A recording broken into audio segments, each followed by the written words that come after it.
ఈరోజు తెలంగాణలో మహిళా నాయకత్వం ఏ పార్టీలు పెట్టినా నేషనల్ పార్టీస్ అన్ని ఎవరో ఒకరు పెట్టి వాళ్ళు లీడ్ తీసుకొని మహిళా ముఖ్యమంత్రి అయ్యారు. ఇప్పుడు జయలలిత కానీ ఎవరైనా కానీ తెలంగాణ తొలి ముఖ్యమంత్రి కూతురు ఒక మహిళ అయి ఉండే ఈ మహిళల కష్టాలు ఏదైతే 14 ఏళ్ళు పోరాటం చేసి తెచ్చుకున్న తెలంగాణలో ఇంకా అనేక కష్టాలు పడుతున్నాం, అనేక ఇబ్బందులు ఉన్నాయి. ఉద్యమకారులు కానీ అమరవీరుల కుటుంబాలకు న్యాయం జరగలేదు.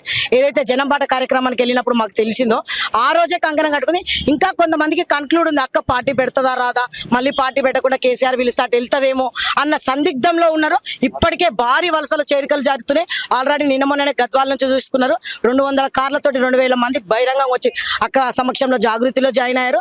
ఎందుకంటే ఇంకా కొంతమంది కన్క్లూడ్ మళ్ళీ తల్లిదండ్రులు పోతే మాకు ఎక్కడ ఇదవుతుంది అన్నట్టున్నారు. ఇప్పుడు కుండ బద్దలు కొట్టినట్టు ఏప్రిల్ 25వ తారీఖు కోసం వేచి చూస్తారు. అనేక మంది తెలంగాణ రాష్ట్రంలో ఒక మహిళా నాయకత్వం కోరుకుంటారు. 100కి 200% తెలంగాణ తొలి మహిళా ముఖ్యమంత్రిగా మా కవితకు ఉండబోతుందని మేము ధీమా వ్యక్తం.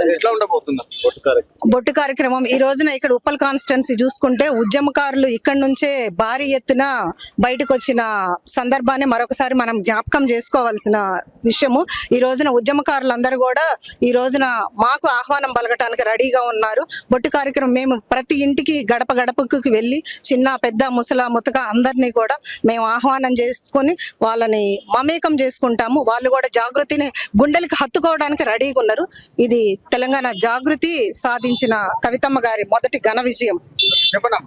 జై తెలంగాణ.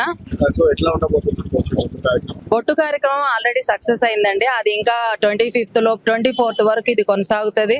మేము పిలవాల్సిన అవసరం లేదు. ఇది ప్రతి ఇంటికి ఒక పండగ లాగా కాబట్టి ఖచ్చితంగా మేము పిలవకుండానే 25th రోజు జరగబోయే మన ఏదైతే పార్టీ ఆవిర్భావం ఏదైతే ఉందో అది 100% సక్సెస్ అవుద్దనే మేము భావిస్తున్నాము.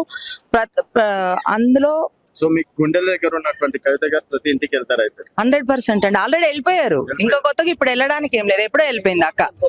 అందుకనే ఇంకా మాకు ఆ టెన్షన్ లేదు. అందుకే ఇంత ధైర్యంగా ఇంతమంది ముందుకు రాగలుగుతున్నాం, ఇన్ని ప్రోగ్రామ్స్ చేయగలుగుతున్నాం. సో చెప్పండి మేడం, నమస్కారం అండి. కవిత గారు పార్టీ అంటేనే జనాలు ఎలా ఊరికొస్తున్నారో మీరు చూస్తున్నారు. డైలీ మేము చేసే కార్యక్రమాలు కానీ అక్క పేరు చెప్పగానే అందరూ మేము వస్తాం అని వస్తున్నారు. ఇంకా ముందు ఇంకా చాలా మంది వచ్చే అవకాశాలు చాలా ఉన్నాయి, మీరు చూస్తారు.